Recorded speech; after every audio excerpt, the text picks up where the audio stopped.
I don't even know how to describe it other than you're just trying to survive and be a mom to your other children. At least I was. But at the same time, having zero energy, zero wanting to get out of bed, zero, right? And you're just going through the motions because you're like, I need to. Like, I can't fall apart for these people. And I think your brain does want to know why, because it's like, if I can make sense of this, maybe I can accept it, right?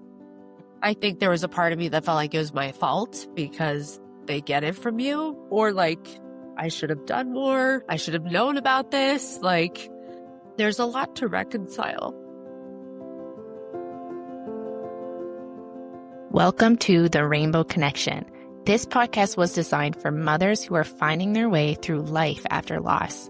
Whether you're grieving, trying to conceive again, newly pregnant, or holding hope in your heart for what's to come, this space is for you. Each week, you'll hear real and tender stories of love, heartbreak, healing, and the babies who continue to shape us. I'm your host, Kristen Mundy, a mother, doula, and a woman who's walked this path too. May these conversations remind you that you are not alone, that your baby is never forgotten, and that hope and grief can live here together. Before we dive into today's episode, I want to tell you about Mother Like No Other, a special community for women who are navigating the tender season of life after loss. Inside Mother Like No Other, you'll find a warm, supportive space of moms who truly get it, plus practical tools to help you through the hard days. You'll have access to a private online community where you can connect with me, an experienced doula, and other moms navigating the same journey. Each month, we gather for live workshops to connect and learn, covering topics like supporting your fertility journey, grounding strategies, self-advocacy, and ways to nurture your mind, body, and soul. We also bring in guest speakers to share their expertise and inspiration. The best part? It's only $22 a month. No long-term commitment, just real support when you need it most. If you're ready to feel more grounded, connected, and held through this season, come join us at thedoulalife.ca/mother. You do not have to go through this journey alone. And by joining us inside Mother Like No Other, you won't have to. Today on the Rainbow Connection, I'm sitting down with the lovely Joy Harrington, a mother from Arizona whose story holds both so much unimaginable heartbreak and breathtaking, amazing resilience. In 2022, Joy delivered her son Sterling in what had been a beautiful home birth, only to lose him hours later due to an undiagnosed Group B Strep infection. In this conversation, she opens up a window into the layers of grief, marriage, motherhood, and the long, quiet rebuilding that followed her son's loss. Joy also shares the profound spiritual experience that carried her towards her rainbow baby, Stella, and into her current pregnancy, one that she deeply believes carries a piece of Sterling's soul. I really, really loved this conversation. Joy broke me apart, if I'm being honest. She was one of the first accounts that I found online that spoke so honestly about losing your baby, but also still spoke about hope and allowed herself to find those moments of joy, something that I know I really needed in my season of grief. In addition to that, Joy also held up a mirror to something that I haven't been able to say out loud, something that I have been holding. Wow, it really was a great conversation, a heartbreaking conversation, of course, but I know so many of you are going to take away from this one that we had together. I'm really looking forward to introducing Joy to you and, of course, sharing her beautiful baby boy, Sterling, with you as well. Okay, enough from me. Let's hear from Joy. Hello, everyone, and welcome to another episode of The Rainbow Connection. Today, I'm sitting down with Joy. Hi, Joy. Thanks for being here. Oh my gosh, thanks for having me. I am really looking forward to sitting down and chatting with her today. I have been following Joy online for quite some time, and I kind of feel like I already know her. I discovered her account shortly after I lost Vienna, so we have that in common. I think we have a pretty similar timeline, actually. But Joy is going to give us a little window into her experience in motherhood through loss. But before we dive into your story, Joy, why don't you give our listeners a little introduction about yourself? Yeah. My name is Joy. I am a mom of 3, almost 4, but this is my 5th baby. Mm, I am a retired life coach-ish. I sell digital courses now, helping people with resentment in their marriage. mm. Hey, But we could definitely talk about that too. especially if you've been through loss. Hmm. But yeah, I lost my sweet baby in 2022, Mm, and we have had another one since then, and now I am currently pregnant again with our last one. mhm, So mm. happy to be here and chat today.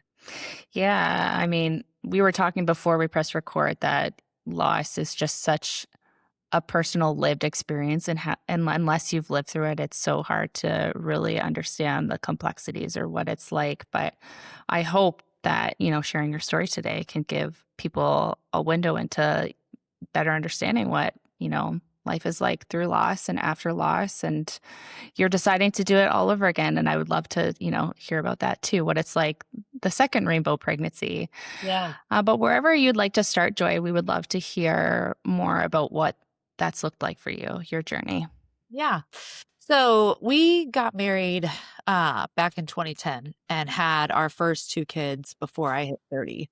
And I thought I was done after 2. I was Mm, like, I'm good. I'm drowning with 2, 2.5, he was 2.5 when I had her. I was like, I'm kind of drowning here, so I'm good. And then time went by and we went through a really huge rock bottom in our marriage with infidelity and addiction coming to light. And we had to really mm, work hard on our marriage. So I was for sure like done having kids.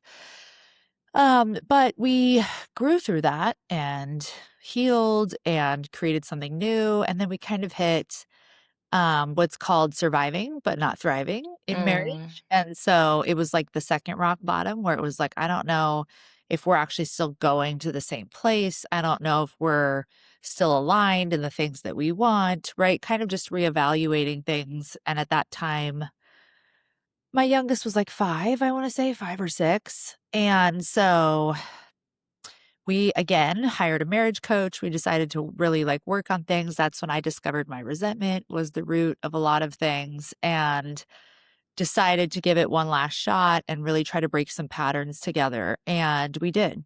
And that was after an actual ending in our marriage where we did end mm, things. We were going to divorce, all of that. And then we were able to build something new, come back together. And because we were able to break some big patterns in our relationship and I began to feel safer and I began to feel softer, that's when I thought to myself, maybe I do want one more. mm. It gave you like the space maybe to dream a little bit, It right? totally did. It gave me the Mm, space to enjoy being a mom. It gave me the feeling of safety because it's very vulnerable to be pregnant and to have babies, right? You need to mm, know that the person you're with has you. So I finally, for the first time, was like, I think I want one more. Plus, I knew I would regret it. It was like the question, because at that point in time, I was like 35. And so I was like 36. I was like, hey, I should probably think about this seriously because pretty soon it won't be an option. mhm, So at that point in time, I was like, yeah, let's just have one more. So we conceived Sterling first try, just like our other two. mm, Um, and I was really excited, totally thought he was a girl until we found out he was a boy and was surprised because I had had like meditations where I'd like seen us with a little girl. So I thought that mm, was really interesting that it was a boy. But at the same time, we had had this name Sterling and we had talked about Sterling for years since my second was little. So we were like, oh my God, it's him. It's Sterling. So beautiful, perfect pregnancy, no complications. I had had both my previous children out of the hospital. First one was at a birth center, second one was at home. So I was totally like, we're doing another home birth. They were great mm, experiences. I loved it. So had him at 39 weeks and 3 days or 4 days. And he was 9 pounds, 2 ounces, big baby, beautiful, looked like his siblings. It was a great labor, is long. It was like 19 hours. And I noticed that he didn't want a nurse. mm. in like the first, hour, couple hours. And I kept trying, but he just like didn't want to nurse. And I thought that was weird because my other two had latched within an hour, right? Like Mhm. they came out. And even though they were big babies too, they still wanted to eat. So I thought that was weird. My midwife was like, well, he's a big baby. He's probably not hungry. Um, and she stuck around for a little while, but then she left. And a few hours after she left, I just thought his breathing looked weird. But Hmm. at that point in time, my youngest was 6, and I was like, I know newborns breathe weird too, so I don't remember, like, if this is how Mhm. newborns breathe or if this is, like, the weird breathing. So I, like, called her, and she's asking me to describe it, and then she's like, "Well, what do you think?" And I'm like, Like, "I I'm guess not the perfect, like, you." Like, yeah, yeah. so she thought he was probably fine, that I was just freaking out. So again, we just, like, kept going with our day and hanging out with him and our other 2 Mhm. kids, and then he threw up meconium. That to Mm. me was a huge red flag because I was like, "I know that's not good. My other kids have not done this." Was there any signs of meconium in your water? Not that I remembered, but I had given birth in the tub. Okay.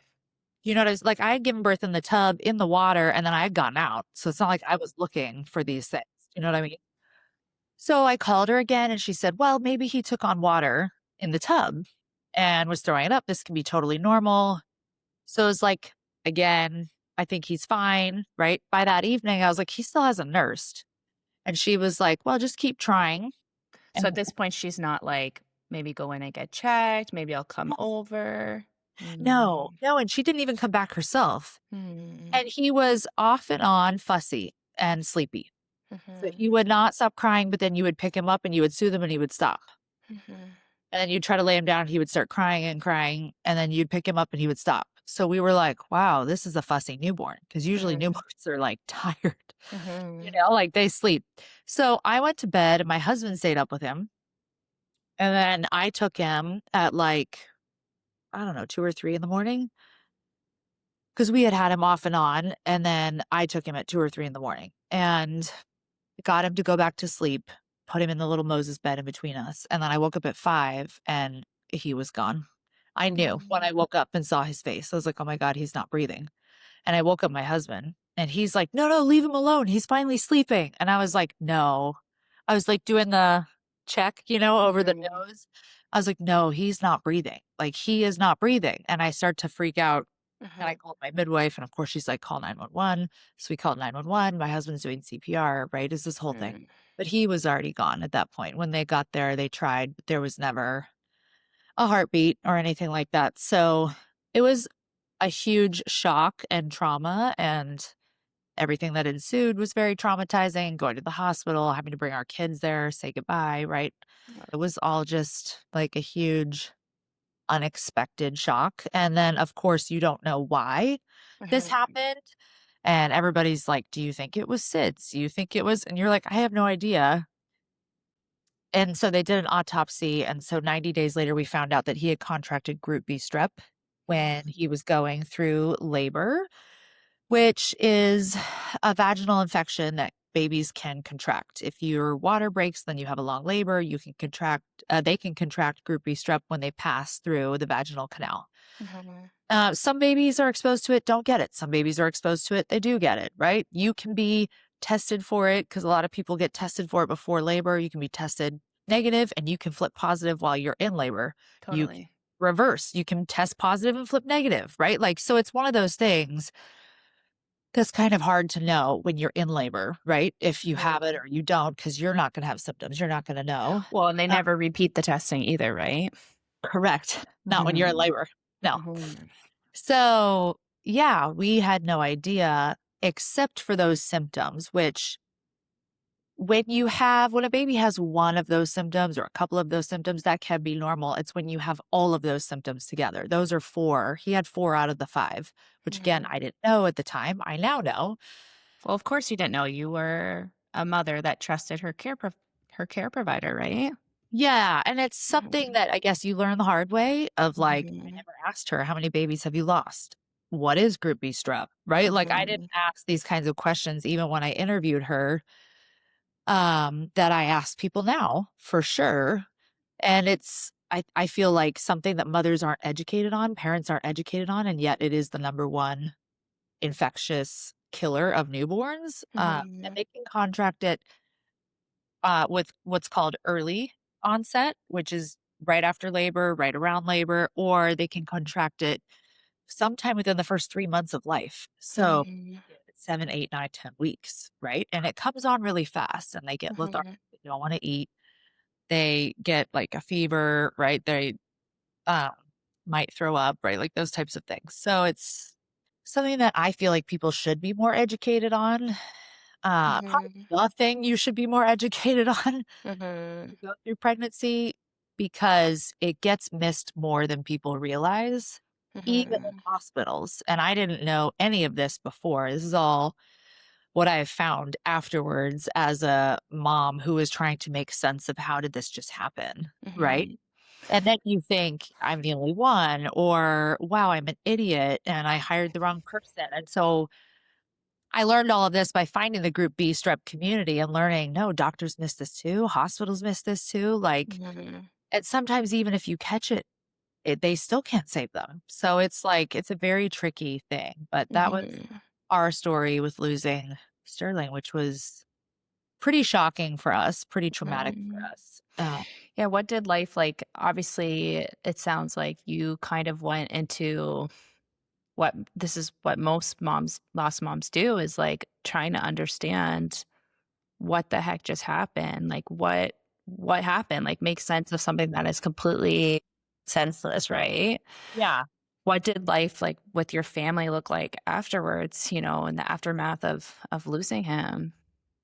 Other than, trying to find answers. Did anything, come out with your midwife? Did you get any like kind of closure there with her? She never ever apologized. She never Mm, said that she missed anything. mm, Um, we did get a lawyer to try to make her lose her license because we found out that this was her third baby she had lost with this. um, And if I had asked her before when I interviewed her, like, how many babies have you lost? I probably would have heard that she had lost a couple if she was honest. But what mom asked that question, right? well, Unless yeah, you know loss, you would probably never ask that question because you wouldn't even no, go into the realm of where that even happens, right? correct. You Yeah, you don't know about the 1% till you are the 1%. exactly. Um, But you can't, like, make someone lose their license in Arizona, so you can report things, so we did report her, right? Mhm, We didn't care about money. I wasn't trying to get any money, she didn't have any, right? Like, that wasn't the point mhm. for me, but I That wasn't was gonna bring your that no money's gonna bring your baby back, no, right? but I was like, "But you shouldn't be practicing," Totally. like, that's not okay because a good midwife, in my opinion, should know there's enough signs here, I should check or tell them to get checked or something, Mhm, right? mhm, So, I didn't feel that I got the support or that I was even listened to when I was voicing mhm. concerns, right? Well, almost gaslit even, if anything, right? Like, Yes, you're I just know. worried, you're just worried. And someone told me like, "Well, if you had known, like, you would have fought harder." And I'm like, "But I shouldn't have had to fight harder." Like, I No. already was saying things. Like, Mhm, I'm recovering from just being through a 19-hour labor. mhm. I shouldn't be having to be, like, on top of every single thing. No, you should be cuddling with your baby, doing exactly what you were doing, right? Trying to enjoy and recover, right? This is why we hire people to take care of us. Like, this is why I didn't free birth. Like, if Mhm, I was a free birther, that would be one thing. I didn't free birth. mhm, Like, I wanted somebody mhm, else to have eyes on to, like, know that everything was okay. mhm, But, life for us, my kids went back to school pretty quickly afterwards because they took time off for the funeral and everybody came out. My whole family came out. It was amazing. It was actually mhm, really amazing for our families, my husband and I's. There was a bunch of healing that happened with people that mhm, maybe weren't speaking. Right now, everybody was coming together. So that was actually really beautiful. mhm, But our kids wanted to go back to school, and we didn't want life to be completely unnormal for them. So we mhm, did let them go back to school and things like that. But I mean, it was like, I don't even know how to describe it other than you're just trying to survive. For mhm, a long time, you're trying to survive and be a mom to your other children, at least I was. But at the same time, having zero energy, zero wanting to get out of bed, zero, right? And you're mhm. just going through the motions because you're like, I need to. Like, I can't fall apart for these people. Mhm. So it was a struggle. And I think your brain does want to know why, because it's like, if I can make sense of this, maybe I can accept it. Right. Mhm. So once we got the diagnosis, that definitely helped because I was like, now at least I have an answer. Mhm. I think there was a part of me that felt like it was my fault because they get it from you, or like I should have done more. I should have known about this. Like, Mhm. there's a lot to reconcile. Mhm. Especially as a mom, right? Yeah. Yeah, and it didn't help that like I had a platform at the time, so having to share Mhm. that publicly Mhm. was really traumatizing on top of that. Because, there's a lot of people that shared a lot of really unkind opinions, Of not so course. much on Instagram, but on YouTube, right? Mhm. L- YouTube, I just discovered, can be absolutely vicious. Yeah, how we were such bad parents for not noticing or like getting Yeah. more help. Well, and not only that, but on a good day, like home birth gets villainized, right? Well, I wasn't like sitting here being like, oh, you have to home birth. Like that was not me. I just Mhm. had good experiences. And a So low risk that's my pregnancy, birthing at home is should and can be completely safe, right? And is often a lot of the time. Yeah, so I didn't blame the home birth, and I would have had no problem taking him in, right? Totally. It's just we just didn't know what we didn't know. Mhm. And in some ways, that's where I think I felt vulnerable to unkind people is like, yeah, I should have probably known. If I Yeah. was taking this risk, like I probably should have known. But that's why you think you're hiring a provider. Mhm. You know, I I can see our stories are so different, but I see a lot of the same themes, and I felt a lot of the same things as well. Because the week my daughter died, not to make this about me, but to give you some sort of this is why we hire care providers. I let my care provider know the entire week that I felt something was wrong. And the whole time she was saying, it's your anxiety. This is normal, a variation of normal. And then by the end of the week, I found out my daughter had died after a week of telling her. And it's very similar, right? Like one symptom, yes, a variation of normal, right? That could be a variation of normal. When two, three, four things come up, that's when we want to take a better look. And I didn't know that. Like, Right. I Who does? trusted her to be like, "Hey, it seems like something's going on here, and maybe there is nothing going on, but why don't we just take a closer look and make sure everything's okay?" But that never was done, and that never was done for you either. And as a mom, you do your best. And like you said, hindsight's 2020. You know what you know now because you're on this other side of the 1%. And of course you would have done things differently if your care provider even gave you that option, right? True. True. Yeah. That's what makes it so hard is like we're not experts going into pregnancy and birth. And Mhm. how do you know who you can even trust? Mhm. Right? Mhm. Because But doctor even if you are an expert, let's just say you are an expert, you're still a mother going through something absolutely profound, yeah. and you need to be able to lean on someone, right? And a Yeah. mother's intuition definitely knows. Mhm. Mhm. What was it obviously, like, what was it like after for you, coming off a home birth and discovering all this? Did this kind of change your perspective of the birth world or what you wanted Yeah. for your family? Like, what did that look like for you? There was a part of me that was angry at people that wanted to preach the crunchy world. Mhm. Mhm. Um, not because I think the crunchy world it doesn't have a place. I'm still a fan of home birth. I was gonna do birth with my rainbow baby, Mhm. but because things are not black and white. Totally. Tired of the black and white being preached. Like, if you just do X, Y, and Z, you'll be totally fine. Well, Mhm. no, that's Mhm. not actually true. Like, there is no guarantee you can do X, Y, and Z and you can still get effed, Yeah, Like, well, they preach consent, like full informed consent, but then them themselves aren't really giving full informed consent, right? Because they're not also painting the whole picture as well. correct. Well, I Mhm. wasn't given informed consent even about the Group B Strep test and what that Mhm. even means, right? Mhm. Like, Mhm. so Yeah, I felt angry for a while at people that wanted to be like, "You just have to trust the process," and then had babies and their babies were totally fine, Mhm. and it made me angry, and I hated to admit that, but I, like, wanted there was a part of me that wanted somebody to lose a baby just so that they could understand and see and, like, maybe have their beliefs changed a little bit, Mhm. and I think that's normal when you're grieving to be like, "I want someone else to experience this so I'm not alone, so I'm not the only one." But yeah, I was definitely angry about that for a while, but I was not opposed to home birth. I was never going to use that midwife again, but I was like, Mhm. now I know what to ask. Now I know what to look for with a home birth.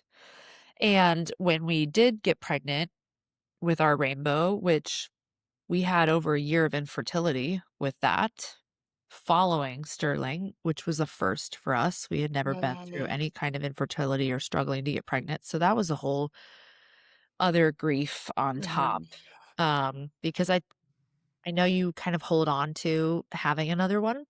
It's like your light in the dark when you've lost one.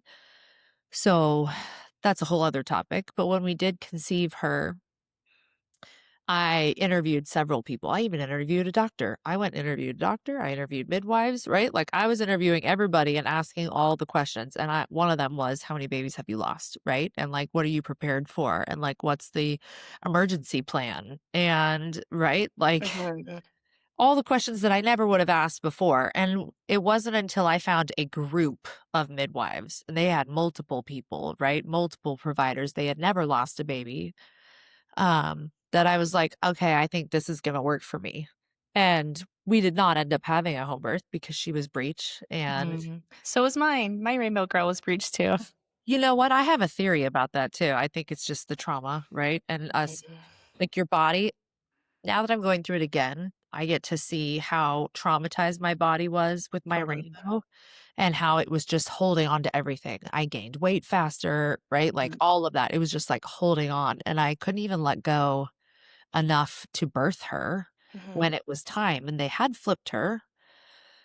I labored for 3 days at home and couldn't do it, and finally had to go in, and I told my husband, I said, "I know I need to go in and I need to get an epidural because I can't relax. Mhm. I literally can't There's relax." a reason why epidurals exist, right? There's like a reason. This is one of the crunchy world things that they don't talk about too, is like there is a reason why this exists. And that's one of the reasons one time is like if you physically can't let go, Yeah, sometimes you might need help, right? and I knew that was the problem, and Mhm. my midwives would have been fine if I continued to wait at home and labor at home, but they were totally supportive, and they said, "If that's what you want, let's go."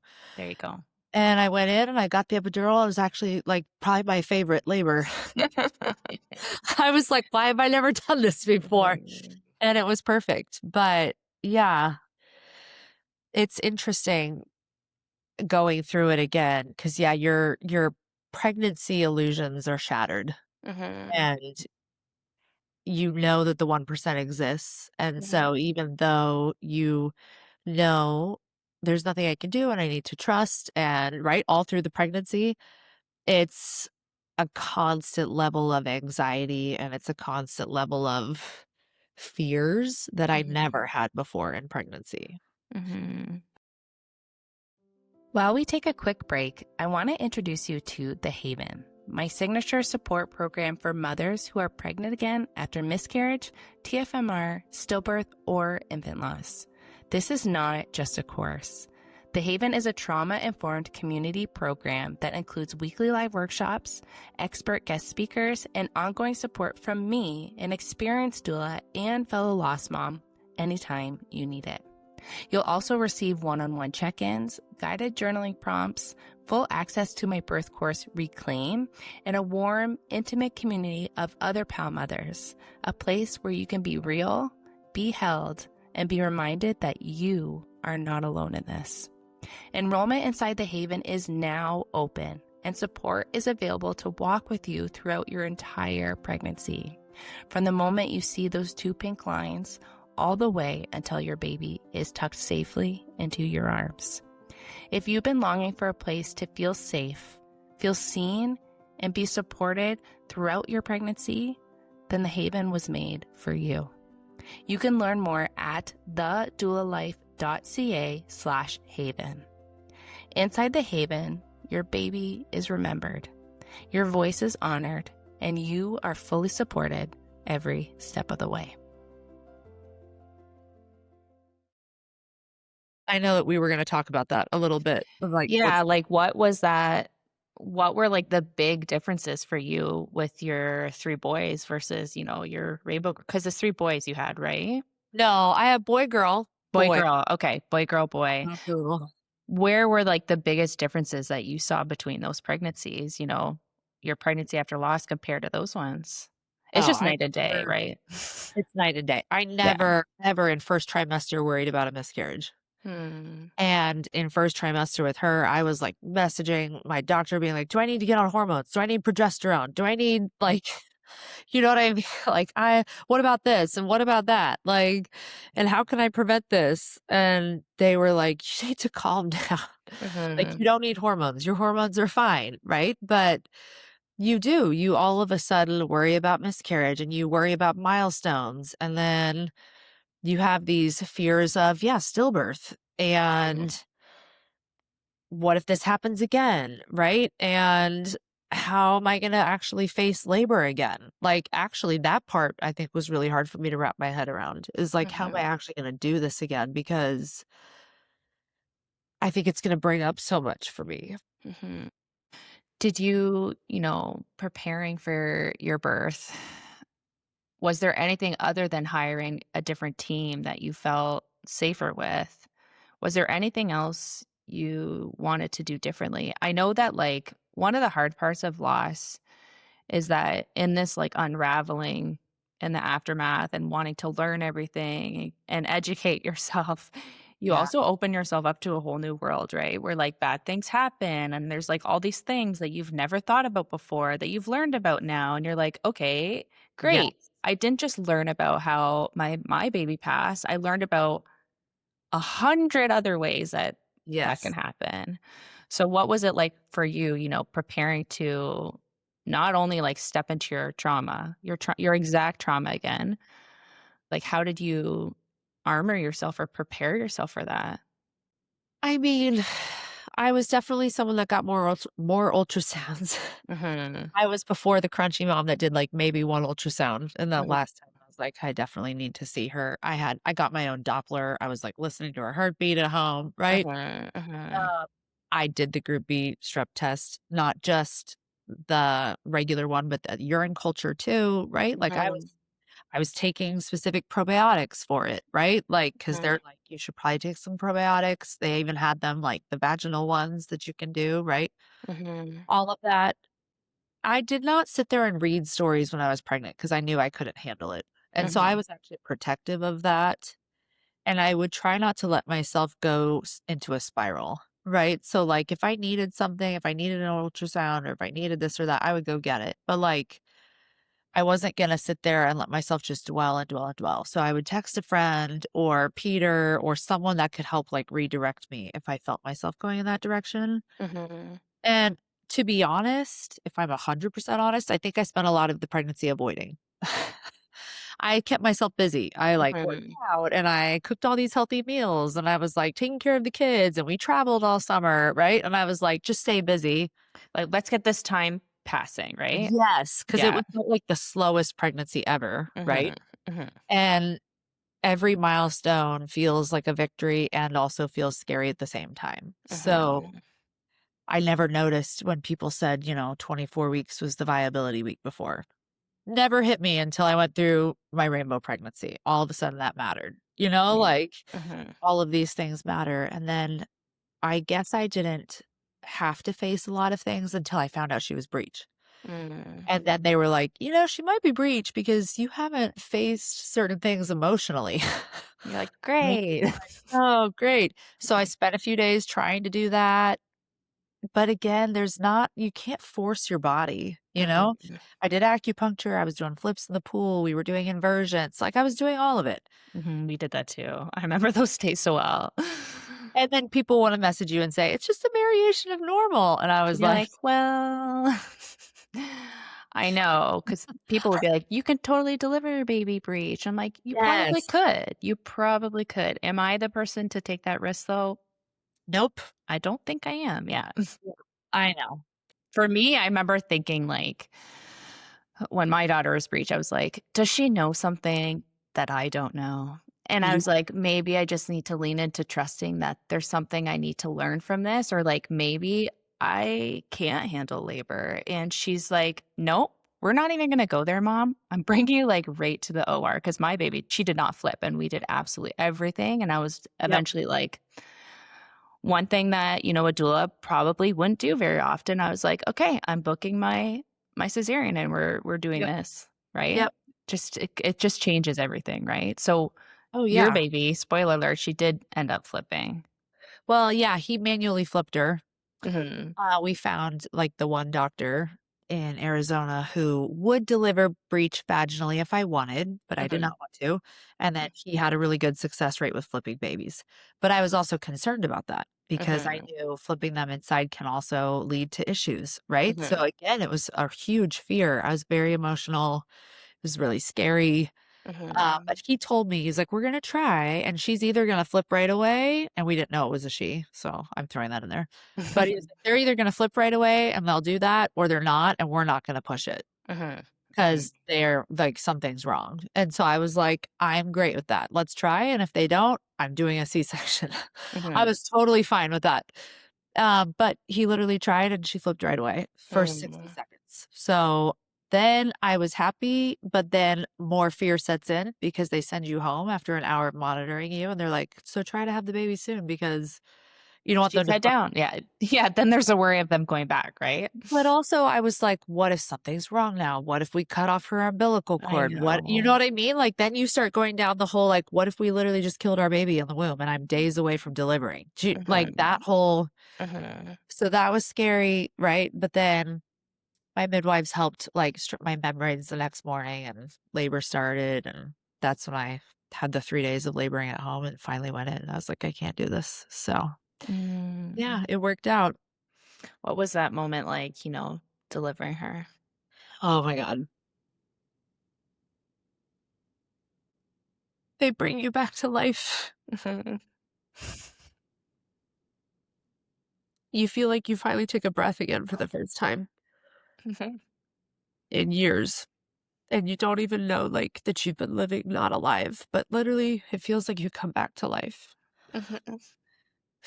It was actually really beautiful. My doctor knew our story and was extremely respectful, and he let us video because they usually don't allow video, and he let us video, and he let the pediatricians see her and check her, like, just look at her when I pulled her up to my chest, but then everybody just backed away and just stood there for, like, 20 or 30 minutes and just let Peter and I just cry over her, and it was really, really beautiful, and I Mhm.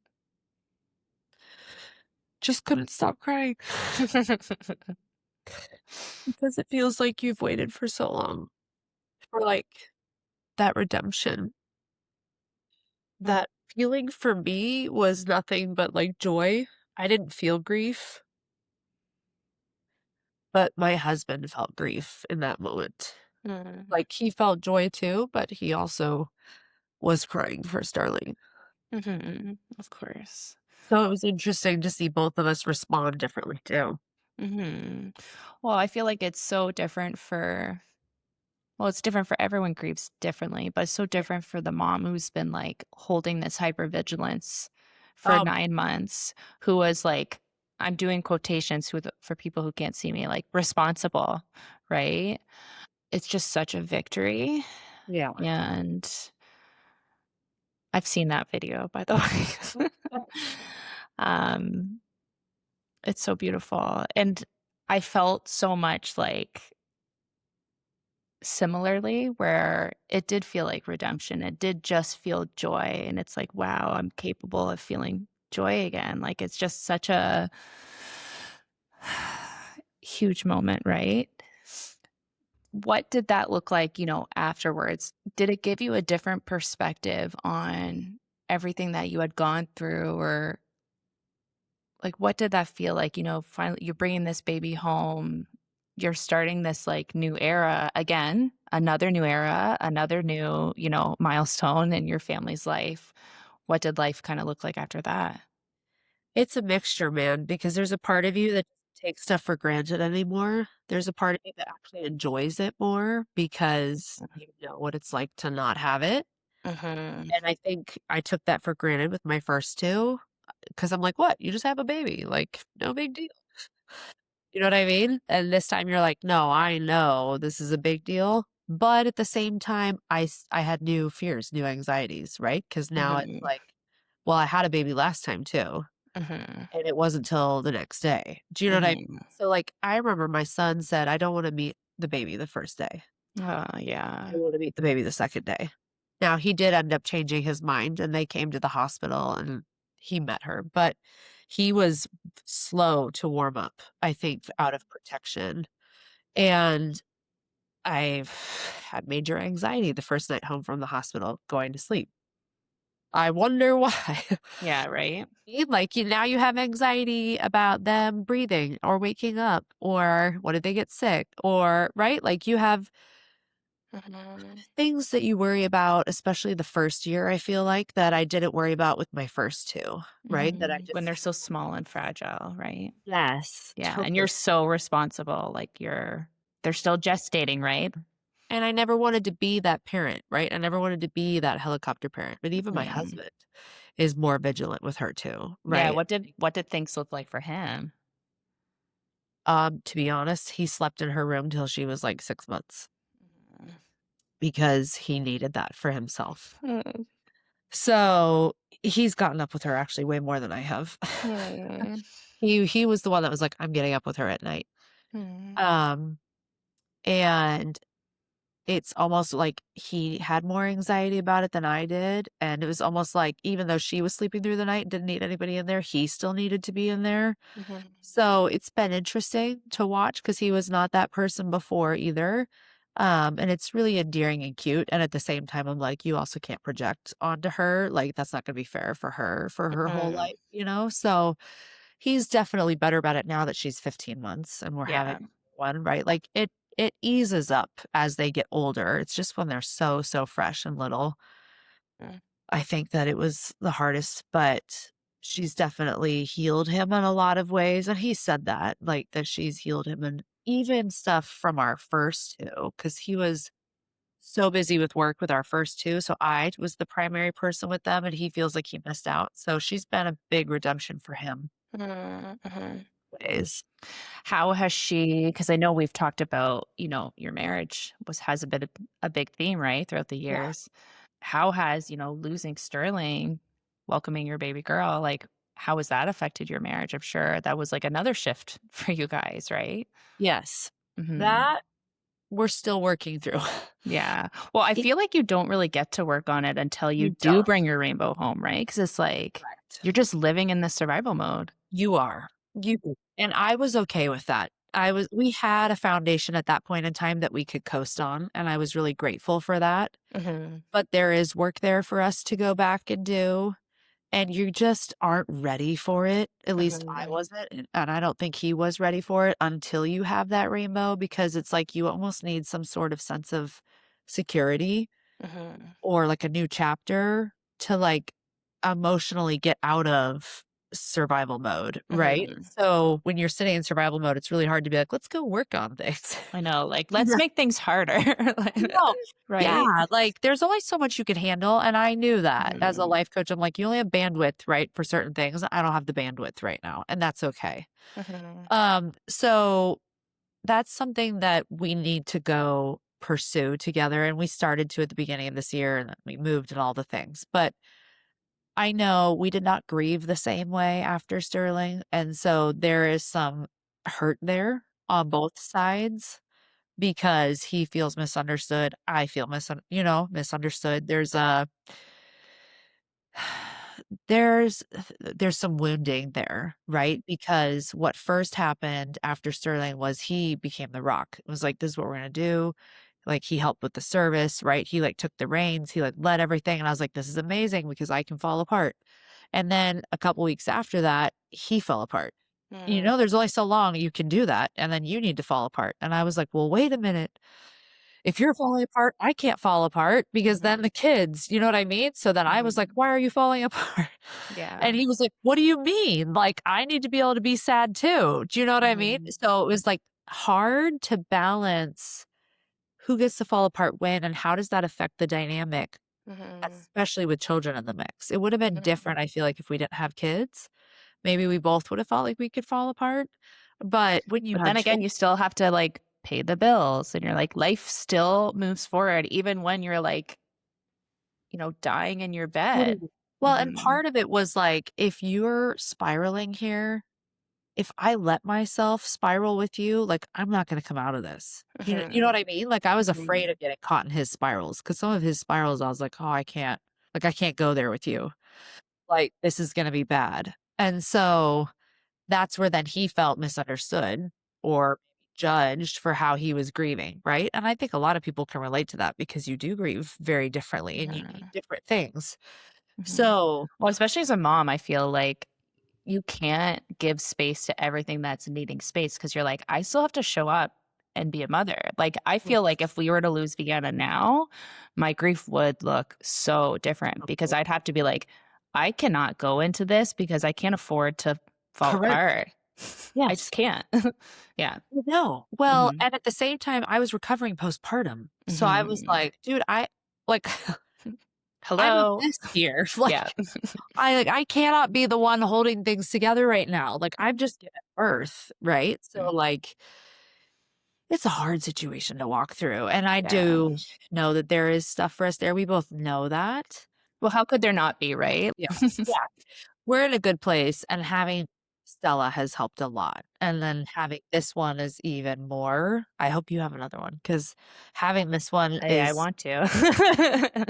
is way more relaxed, I was like, just gonna ask you, like, way how more relaxed. you guys obviously decided to do this again. So what did that making that decision look like, and what has this pregnancy been like? Because 'Cause I'm interested, like, I went through the first rainbow pregnancy. What does the second one look like? Please tell me it's easier. Yeah. Because that's part of the equation, right? You're like, "Can I do this all over again?" Yeah, Like it's so much easier. It's so much mhm, easier, and I will say, I know you just had Emily, the spirit baby medium, on your I podcast, did. so I'm sure you are familiar with some of her teachings and some of her Well, stuff. and I had a reading from her right after we recorded. Yeah. Oh, good. Okay, so I had a feeling after Sterling died at the hospital, actually, I was like, "We need to accept this, but he's not done." Like, I just had this feeling. I told Peter, I was like, "We need to accept it. Like, we need Mm, to accept this because Peter had a hard time literally leaving the hospital. I mean, we both did, but mhm, I was like, "We have to go because 'cause we've been there, like, 6 hours, our kids are there, right? Like, I'm bleeding, standing up, I've just given birth, so I'm like, "I gotta go lay down." mhm, Um, and I just had this such strong feeling, I was like, "We have to accept it, but it's okay, like, he's not done." mm, And I'd had this overwhelming feeling that he would come back, like, this was not actually his story. And I even had friends say to me things about it that they were, like, feeling. And 4 days after he died, both of my kids had dreams about him, and my oldest son had a dream about his second birth, and my daughter had a dream about his service, and he was talking to her. Like, she was like, his body opened up and his spirit came out, and he was, like, talking to me. And they both dreamed about him the same night, like 4 days mm, after his birth. I have it on video, them telling me about it. And God kept giving me, like, sign after sign after sign. And at that time, I had been raised really super strong Christian, and I was like, "None of this makes sense. Like, I don't believe in reincarnation," right? All of this stuff. But God was like, "If I can raise people from the dead, why couldn't I send your baby back to you?" mhm, And I was just overwhelmed with confirmation from God. And I don't know where you fall with all of this, but I talked to Emily a while after that when I found her, because I found her several months after that. And she was able to confirm a lot of that for me and that he was not done. And then she ended up doing a reading for me when I was only a few weeks away from delivering Stella. And I said, "It's a girl, isn't it?" And she said, "I do get very strong feminine vibes. And yeah, it's not him, but he's very excited for this soul to join your family. And he's been working with her. Like, he really wants her a part of the family type thing." And backing up really quickly, my oldest son told me for years when I thought I was only gonna have 2 kids, he was like, "Mom, wait, we're supposed to have 2 more kids in this family, another boy and another girl." And I was like, "I'm not having more kids. Like, I'm Mhm. really sorry." He was like, "No, there's 2 kids missing from this family." Mhm. So, I kinda figured it was a girl, and Emily was like, "Yeah, it's a girl," and then she was telling me, um, Sterling's connection to me and just, like, about our experience together and how that was something that he really wanted to accomplish and he wanted to experience, and that we had agreed to do that experience together, and that he felt really proud of us for, like, doing that and all of the things, and that he was really excited to join our family when we were ready. And I was like, "In this lifetime?" And she was like, "Oh, yes, like, definitely in this lifetime." So, after I had Stella, I have never been the type to give birth and be like, "Let's have another one." I Like, know. I usually give birth and I'm like, "I'm good," like, not Yeah. doing that. I had the most overwhelming feeling after I had her. I was like, "I could get pregnant right now." Like, if I but I was Mhm. like, "But I'm not going to," because I know myself and I need a little bit of time. So we waited till I was 10 months postpartum, and then we decided to just stop preventing. And that was in May. In July, my dad had a stroke and got really, really sick. Hmm. And I went out there and he ended up passing away. And it was the craziest thing because as soon as he passed away, I was like, Sterling was waiting for dad. Hmm. And I was like, they were connected and he wasn't going to come until dad went there. And I just had this really strong feeling. And I've heard Emily talk about that before, how, people will be connected to other souls coming in. And 3 weeks after my dad passed, I got a positive. And that Hmm. was only 2 months after we stopped preventing because we were like, who knows how long it'll take this time. It took a while last time. And I was like, "Oh my god, it's him," and they were totally connected, and we have not found out the gender, but I can tell you, like, I just know that it's him, and I know it's a boy, and I know that sounds crazy to a lot of people, but I also feel like there are a lot of lost moms who get the feeling that their child will return, and they feel crazy for thinking that or feeling that, and I just wanna say like, share this because I don't want you to think you're crazy or you're alone. I think we know our kids, and we know their souls, and we're deeply connected to them, and if you have that feeling, like, you get to lean into that feeling, and you get to have Mhm. that for you, and even if you don't share it with anybody, and even if nobody believes you, who cares? Like, you know the truth. I fully expect this baby to tell me someday about when he died.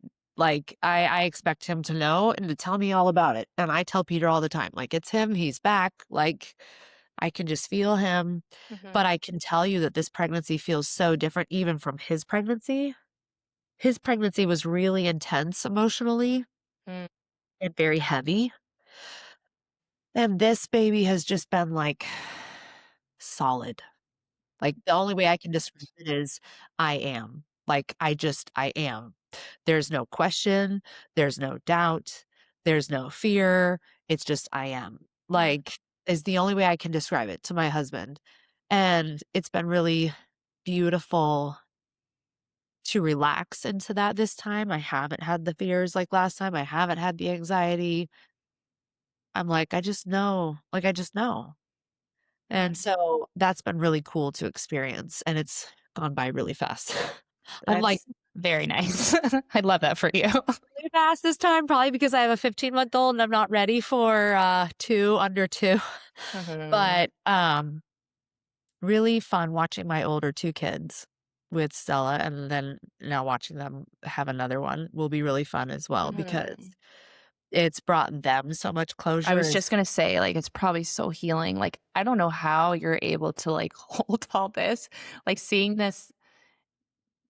my children also relish in that joy of bringing yes. Stella home and, like, their hearts healing. Like, I Yes. would just be a basket case, you know? Oh, it was. I Yeah. for the first couple of weeks. Mhm. Especially my daughter with her, because she kept saying, like, "I know it's a girl, mom, I know it's a girl." Mhm. And, oh my gosh, I hardly got to hold Stella the first few weeks, Aw. because they were so into her, and they still are. They are like her second parents, and they constantly just wanna help with her and hold her, and it's I love beautiful. So that. I actually tell everyone now, I'm like, "Have a gap between your first 2 and then have more," because they are such big helpers and they love it. And it Mhm. keeps them sweet too. My oldest is 13 now, and he's so sweet with Mhm. her, which I think is Especially for a different. boy, right? especially for a boy. He's gonna be a fantastic dad. So, Oh, I yeah. love that. It's so there's so much that you said right now that validated me, and I want to just validate you by that because I've never heard anyone say it out loud before until just now. Yeah. But when we lost Vienna, I very much felt like that was it. That was her story. This is her story. See what you're Mhm. doing to me? Yeah. She's meant to create change. And she did. She changed me. She changed my business. She's here. She's the reason why we're sitting here today. And I just knew that her story that was it for whatever reason. And then when I lost William, I felt I was grieving, but I felt less. And who knows if it's because it was after her losing her and it was still like part of life. Like I lose babies, right? But I always felt like he was going to come back. Mhm. He's going to come back. We don't have to worry about it because I'm going to hold him one day. Like he's coming Yeah. back. And when I sat down with Emily, she was like, Vienna's story is over in the physical sense, but she is like holding a torch for you. Whew. Right now. I've never talked about my reading with her before, so this is the first time I'm talking about it. She's like holding a torch for you. That was her mission, and that's what she's doing. And like William's coming back, and she's helping him like get here. And like William and so my daughter, my Earthside daughter's name is Senna. William and Senna are like in cahoots, and they're Oh. like talking to each other. And like Senna's like ready for him to come. Like it's time to call him here. And sometimes I'm like, okay, I grew up in a Christian family too. Mhm. And, like, if I ever said that, they'd be like, "Kristen, that's like the fact that I had a reading from Emily, they were like, "Kristen, that's like Oh, I know. Trust me. witchcraft." Like, whatever the things I that they know. think, right? And I'm like, "Well, don't judge it unless you've lost a child. You do crazy things after you lose a child. You think it obliterates, like, everything that you once knew or It believed in, does. right?" And I was like, "Of course this is legitimate." Like, do you know what I Yes. mean? So, Yes. that's the first time I've ever heard someone be like, "It's okay, like, my baby's coming back," and I'm taking, like, comfort in knowing that they're coming, and I'm like, "Yeah, that's how I feel." Like, he's coming back, and it's just gonna be he's ready to come back, it's me that's not ready, and I'm like, "I better get ready," so that's what we're doing, but I know there's so many moms that don't say it out loud too that are listening to this, they're like, "Yes, yes, yes." Like, that's how I That's have felt, right. and I've always been like, "Why do I feel like that?" It's so strange, but Well, thank you for letting me share. I was like, I hope she's gonna be okay with this, but I'm just gonna say I it because love it. I love the, the woo-woo mother's intuition, right? Mothers know. Like yes. it doesn't need to make sense. It doesn't matter what anyone No. else thinks. Only you know. You're Right. this baby's only mother, right? So, Yeah. and it's divine. It really is divine. It totally is. And I have Mhm. no problem with what people think of it now. Yeah. Like, I just know what I know. So, Yeah. like, I don't really care what you think because I Well, I just am, right? yes, I am. Yeah. Well, but I do remember when I first thought that being like, "People are gonna think I'm crazy." And then I enough definitely time don't. went by and enough of the illusion shattered because you're Mhm. right. When you grieve, it shatters any kind of illusion that there is in the Mhm. best way. Mhm. Right? So all the illusion fell away and all that was left was truth. And it was like, no, I just know. Mhm. And I'm okay with that Mhm. because I don't believe in the illusion anymore. So and as Emily has been bold enough to speak about things and to confirm things, and even some other people are like, "Oh, I totally feel that." Mhm. And even my kids, they're on board. Like, my daughter is like, "Oh, yeah, I know it's him," like, so Mhm. kids always know stuff too, right? The So veil between children and, like, whatever is out there is I feel so thin. oh, yeah. Mhm. Well, the fact that they both dreamed about him 4 nights afterwards, and we're talking already about, like, his second birth and everything, I was like, "Yep, I'm not the only one feeling this." And he's, like, actively communicating with them, so yeah, I'm glad we could give Special. that space to your listeners I because I think know. moms need to hear that. So what does it are you doing anything different with this baby? Do you have any birth plans with this baby? I laugh at birth plans I know, because right? to Birth the preferences. when I went into the hospital, they were like, what do you want for your birth plan?" And I was like, "Give me Yeah. an epidural, have a baby?" Like, Yeah. I don't know. So this one, I'm going to an OBGYN. Okay. I'll most likely do an epidural again because I really liked that experience last time. I liked that my husband and I got to relax and actually like Mm-hmm. talk to each other and enjoy the labor. Mm-hmm. You weren't like Um, yelling at him. yes, exactly. And Yeah.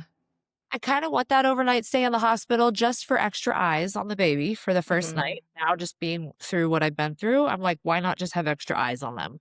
Um, Mm-hmm. I decline all the things if that's what we're talking about as far as birth plan goes. I'm still crunchy in that regard. But having extra eyes on the baby makes me feel better for the first Mm-hmm. night, and it will give us a night away from my toddler, It's true. which is really nice because when my first was a toddler and we had my second, we didn't have anyone living near us, so we had 0 help, so we just jumped straight into toddler and baby, and we didn't have, like, a day Like the for bubble. the 2 of us to just be in the bubble with the baby, so I really Yeah. like that. So I'm Mm-hmm. like, "You know what? I just care about having a healthy baby, like, and me being healthy." At this point in time, I'm open to whatever. I mean, we'll see what this baby does. Maybe he'll come really fast at home. I don't know, but the plan Mm-hmm. right now is to go into the hospital, have an epidural, have a stay, and come home. Have a beautiful moment as a family. I love that. Well, we're all going to be waiting with bated breath, I'm sure, Uh-huh. and cheering you on and can't wait. I honestly can't wait to hear your I know. story after this. Like Me I'm going to be watching you like, oh, too. just can't wait. And maybe we'll have you come back on and share all about this baby too. No, I will. Yeah. Yeah. Yeah.